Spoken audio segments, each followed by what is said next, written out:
Since the mad scientist became ubiquitous to the world of science fiction, it inherently became the genre's biggest cliché, dating back to the sympathetic origins of Victor Frankenstein in Mary Shelley's iconic 1818 gothic horror about his Eponymous monster, before H.G. Wells introduced a more provocative evil genius angle with his 1896 classic The Island of Dr. Moreau. Of course, it was during the early 1900s era of German Expressionism that we saw the first real cinematic appearance of the archetype that cemented its legacy in Fritz Lang's Metropolis. But since then, it's been exceedingly rare that we get an adaptation or contemporary story that understands the nuance and believability buried beneath the eccentricities of playing God. The mad scientist wasn't just some stylistic choice, it was a stock character modelled around themes of obsession, social isolation and power, where their desires and ideals become less cerebral and fueled more by emotional gratification, both for good and bad. It was initially quite a philosophical concept, using our increasing social and technical capabilities to not so much define the impossible, as they say, but to invent meaning within our lives, or like I said, simply fulfill some emotional desire outside our reach. In a way, it was like adding psychology to a human superpower, such as Seth Brundle in The Fly, or Walter White in Breaking Bad, or hell, even Mark Zuckerberg in The Social Network, where behind their inventions were human motives that lost their nobility as ego took over. The motive, regardless of the morality or delusion behind it, was always inherently selfish. You could even say, while not a terrific film, the 2002 adaptation of H.G. Wells' other sci-fi classic, The Time Machine, reworked its central protagonist around the compelling motive of trying to use his machine to save his girlfriend from death, only to fail every time, playing into our natural human fallibility where the mad scientist can only go so far. While most adaptations of the mad scientist tend to devolve into the man whose motives drive him to madness trope, as depicted in H.G. Wells' original version of The Invisible Man, Leigh Whannell's complete reimagining of the story gives new meaning to the monster behind the madness, by taking attention away from the character itself and placing all its emphasis on the impact that person had on those around them. So let's talk about what makes The Invisible Man more than just another rehash of a forgotten, under-realized cliché.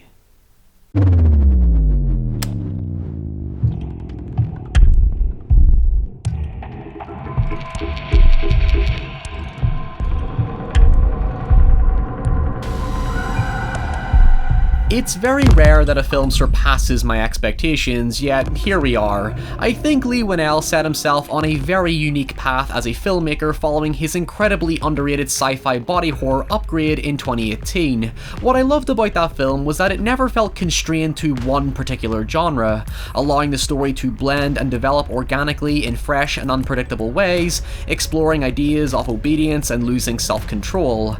At times it was scary, shocking, thrilling, funny, poignant.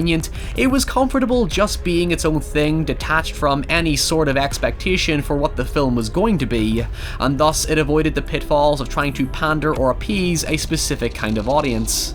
While The Invisible Man isn't as wildly inventive and clearly has a certain audience in mind, on a surface level you can see it as a minimalist suspense thriller that wastes no time getting to the eerie core of what makes a danger you physically cannot see work on a pure visceral level, yet underneath is an unpretentious back-to-basics show-don't-tell approach to psychological storytelling with a modernized take on the classical mad scientist trope that leans into very relevant domestic fears.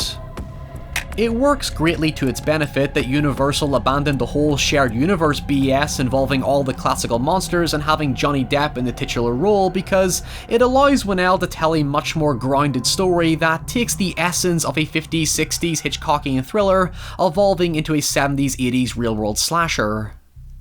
In a way, like with DC's revised approach to their properties by giving filmmakers creative freedom to make their own personal standalone films with a beginning, middle, and something that's becoming increasingly rare these days, an actual ending, under the Blumhouse model, The Invisible Man strips away that studio artifice, that phony manufactured feeling, leaving you with a film that is truly sincere in its storytelling. Hell, I actually sat down with writer-director Lee Winnell and producer Jason Blum and asked them what they thought was the benefit of working with a low budget as opposed to the $100+ million effects-heavy star-part crap that came before it.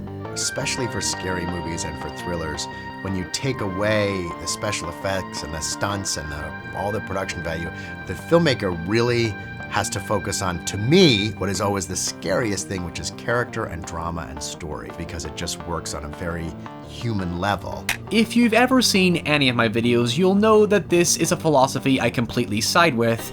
Interestingly, the film isn't actually about the Invisible Man. In fact, he's both figuratively and, well, literally absent for a good majority of the film, instead shifting the perspective onto Elizabeth Moss's character Cecilia, who is the victim to the Invisible Man's sinister antics. The story begins with Cecilia escaping her abusive relationship with Adrian Griffin, our titular Invisible Man, later hearing that he committed suicide, only for Cecilia to suspect that he's found a way to use his scientific expertise in optics to turn invisible. You obviously have to suspend your disbelief, but the story never lets sci-fi nitpicky pedantics get in the way of the character drama, which, as every single review will inevitably point out, is basically an allegory for domestic abuse. Thankfully, it doesn't go down the snooty auteur angle of commentating on abuse. Winnell is very honest and respectful about channeling concepts of abuse to make the Invisible Man more terrifying, focusing on his filmmaking strengths and letting Elizabeth Moss inject the emotional trauma of a victim feeling perpetually isolated as she struggles to get people to believe her. I'm not the best person to say what the movie's about, because I wrote it. So I'm the least qualified to say what it's about, whereas the audience, they'll tell you what it's about. And it's always fascinating to hear people's opinions. I love it when filmmakers take credit. Like you'll hear an interviewer say, you concentrate a lot on mirrors in your films. And clearly the director has never thought about that in his or her life. And they'll always say, yes, I do. Yes, I do. Mirrors are big for me. That's a big thing because you see your face in them. It's your true self, yes. The film goes beyond just that typical voyeuristic peeping Tom stalker execution that came out of the countless films that inspired the genre. At first, yeah, the suspense is completely built around not knowing if the Invisible Man is there, but more subtly, just because you don't see him doesn't mean he's not there, and vice versa. It makes you legitimately question what you see in front of you. You get trapped in the same claustrophobic shoes as Cecilia. A lot of the time, the camera just sits there and the negative space it presents has you darting around the screen for clues. At times, it's admittedly a bit tedious, but it helps reinforce tangibility to Cecilia's vulnerability and the post-traumatic stress the abuse has left her with. The thing about Adrian is that despite less than a few minutes of screen time, he leaves a genuinely menacing impression that's carried in Moss's harrowing performance. It's actually one of the few times tell don't show works to the film's benefit because, like the supporting characters, your understanding of Cecilia's relationship with Adrian comes solely from her retelling her experiences. You don't see the abuse that happens behind closed doors, and it plays perfectly into Adrian being famous and prolific for his charismatic tech-savvy genius, but infamous to his silent victims who knew him as a master manipulator obsessed with power and control. Even though you don't see a lot of what happened in their relationship, we needed to be very, very clear about what had actually gone down, because ultimately you end up with this sort of menacing presence throughout the movie, and we needed to be very, very specific about what Adrian was like with Cecilia, and the torment that and damage that he'd caused. It's far more psychological than physical. The first half of the film is Cecilia trying to prove Adrian is still alive, as he spends most of the time just fucking with her and trying to turn others against her by making her look crazy, like assaulting her friend's daughter or sending vicious emails from her account. It makes Cecilia feel like a danger herself, and because there's this lingering notion that she feels indirectly and unfairly responsible for his death, because even in death he can still control her, so to speak, it adds a crippling weight to her character, that even though she's the victim who might not have any physical proof of his abuse, she's always living under his domineering shadow. But if I'm to go any further with this, I'm going to have to talk about the second half of the story, so spoiler alert to anyone who wants to stop this video now and come back later, or if you're just curious enough, stick around, but to those that don't, once again, spoiler alert.